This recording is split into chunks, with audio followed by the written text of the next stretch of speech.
Now, let's answer the question kung bakit nga ba merong bayad ang account ID natin once you join Hyperloop online system.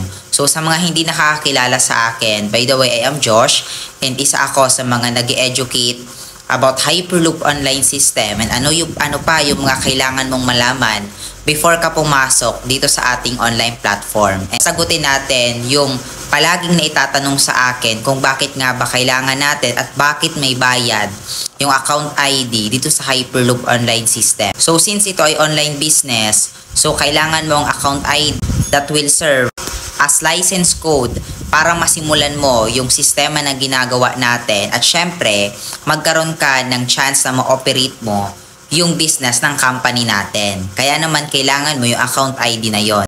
And don't worry guys kasi meron ka din namang makukuha in return doon sa account ID na yon. So meron kang mga free benefits dito like insurance, mga products, and syempre yung mga free trainings kung saan ituturo namin sa'yo kung paano mo gagawin step by step yung ginagawa namin.